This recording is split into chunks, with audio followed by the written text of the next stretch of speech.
What's going on, guys? This is Empty Box, and I'm here to help you get out of iRacing rookies. A lot of this advice will also transfer over to public server racing and other sims, so if you need a little bit of help with that, well, hopefully you'll get something out of this video. The question of advancing out of iRacing rookies is one that I see incredibly frequently. This also largely applies to the public server racing and other titles, because a lot of it is the same thing. Despite this question being incredibly common, I never have done a video on this, and I really had the stance of I should never do a video on this for the longest time because of the tip I'm going to give you. Hopefully that explains more. Alright, here is the most incredibly powerful tip I can give you for surviving rookies in iRacing, for surviving public server racing.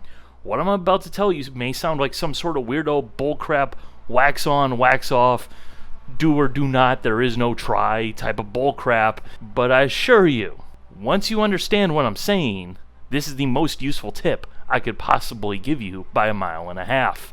Teach a man to fish, he has fish for a lifetime. Give a man a fish, he has one fish. So anyways, here we go. Here's the most useful tip I can give you. It's an idiot test, not a skill test. If you can't figure out why this is such a powerful tip, well, you're an idiot. Hope you guys enjoyed. Bye. Of course, there is more to this video. Betrayed by the time bar once again. But if you need me to explain a little bit more, perhaps you're not getting it, you're not having the light bulb moment in your head. It does not matter how fast you are to advance out of rookies. It does not matter one bit.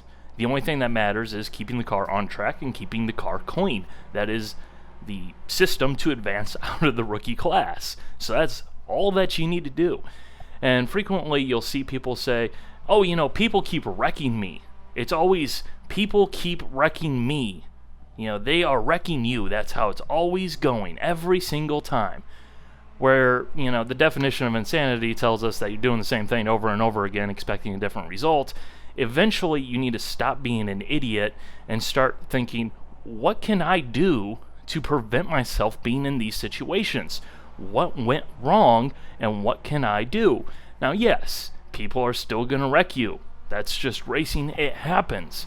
But there's also things that you can do and get smarter and be more aware of, be more conscious of, manage the race better, and therefore put you in fewer situations where that guy is going to wreck you because he doesn't know what he's doing. He is an idiot. You're not. Don't be an idiot. But I'm sure you guys would like some more tips. I've ranted on that enough, so here's some more tips. First of all, number one, we're talking about practice. If you can't make it on the track consistently, keep it on the track, you need to practice. No tips I can give you, even the don't be an idiot tip, is worth anything if you yourself are incapable of getting the car around the track without running off the track and smashing into other things on a consistent basis. Alright, if that's you, go get some freaking practice. Because again, the only way to advance out of rookies is being, well, competent enough to keep the car on track. Has nothing to do with speed. Number two, bind the chat mute button and use it. In rookies, no one has anything worth listening to say, and in the end, it will probably just enrage you. If you are enraged, well, your driving will probably suffer. Similarly, if you want to make it out of rookies, shut up and drive. You are there to do something, and that something is to escape the rookie hellhole, not have a casual conversation. And remember, you can use all the four-letter words that you want, just don't key up the mic. That guy won't know what you just called him, but we'll all know he's up. Number three, assume everyone is an idiot and out to get you. And I do mean anyone. For example, in my case, I still, nearly 10 years later, remember being flat out run over for mid-pack position, turn 3 at South Boston Speedway in Rookie Legends by a current NASCAR Cup driver. Believe me, nothing brings out the stupid quite like the rookie stripe. You are never, ever safe. Consider everyone a teenage driver with a cell phone. Don't let them control the situation. Protect yourself until they establish that they are basically competent, because it's just going to be better for you that way. And always remember, that guy parked on the track sideways will always move out into traffic. Don't even give him the chance by avoiding them to the extreme, even if it means getting a 1x off track. It's better to get a 1x and fight on than get a wrecked car and a 4x. Number 4, use the F3 black box, the relative timing display. You know why that guy parked sideways on the track will always try and get going like there's no other traffic and no care in the world? Because he isn't using his F3 relative black box at all. It'll help you keep aware of where the other cars on track and how fast they are coming, so use it. I highly recommend that you bind this button to a accessible button on your steering wheel or your keyboard, whatever's handy, because it is very helpful to have in situations where you are spun out and trying to rejoin the race. Number 5, start your list. In my opinion, it's critical to recognize and understand who you are racing with. Start taking down names in your head and, associating them with, hey, yeah, that guy, if he's in the race, he's gonna wreck because that guy drives like a total jackwagon, and I should just avoid that guy like the plague because he's basically gonna get everybody killed. Or alternatively, yeah, that guy over there, he's a really good driver, he races well, he races cleanly, we can race with that guy, he knows what he's doing. This is something that, in my opinion, you should do all the dang time, even once you advance out of rookies. It's very helpful to know and understand who you're racing with and understand how they race. Number 6, it's okay to be passed, especially if you're coming from other racing games that often demand you basically win every race all the time. This can be really jarring, but remember, there is no driver who has done more than a handful of races who has never lost a position. Know when you are beaten and live to fight on, because someone who doesn't know this next tip, well, number 7, you aren't Dale Earnhardt. You're really just to look like a jackass trading paint for 4th in entry-level rookie races. And that's 100% scientifically proven fact right there. Number 8, and most confusing of all to a lot of drivers, yellows don't mean stop. There are no full course yellows in the rookie series, and someone can make a position up, so they're going to try and make a position up. So keep on it. Now, don't go barreling into the wreck like a full-on bonehead, going full bore yelling, "Woo, NASCAR!" Hey, that's my job here. But I commonly see drivers trying to slow down for a wreck, and, well, there's a car right behind them. The end result is inevitable. They get run over from behind time and time again, yell at the other guy like, "Yeah, why didn't you slow down for the wreck?" Well, because he's got the reaction time of a sloth because you're racing in rookies. Back out the throttle a little bit, but don't throw the anchors out and just like lock it up, panic, and just don't do that. You got to drive through the wreck. If everyone's going to the Days of Thunder wreck avoidance school, you probably should take a lesson there too, just for your own safety, as strange as that sounds. Number 9, at all times, know your surroundings and plan accordingly. Wreck avoidance is part skill, part awareness, and just part luck. You should really aim to always have an out, a way to bail out on things if something goes wrong or something comes out. For example, do you have space behind you to check up if a car is spinning in front of you? Are you going to dodge to the left or the right? Let's say a car is to your inside, car left in road racing. By default, you instantly know that if there's a wreck in front of you, you can't just go left. You have to do something before you go left, or alternatively, you have to just go right. You know this. It sounds like a lot of things to be thinking of and processing, but once you get a hang of it and understand it, you don't even think about it, you just do it. Number 10, don't be afraid to race. Typically when I see these videos or these posts on the forums of people offering help and advice to rookies, this one's always really up there towards the top. People always say, hey, you know what? Just carve out a section of the track by yourself and don't worry about anything else and it doesn't matter. And while yes, that is true, that is an effective way to just get out of rookies, this is a racing game and I'm pretty sure you guys want to race because that's what you're there for. And the rookie license level is where you are expected to learn how to race.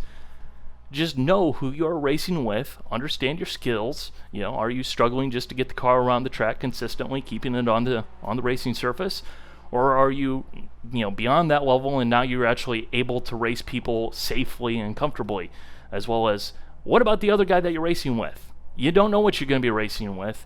That's why, again, it's important to have a list and, understand. Yeah, the guy who looks like he's entirely out of control every corners, yeah, he's probably actually out of control and he will probably wreck. Don't bother racing that guy. But if you see a guy who looks like he's got it glued together and he knows what he's doing and he's, doesn't look out of control, you can probably race with that guy and start to gather some actual experience. Number 11.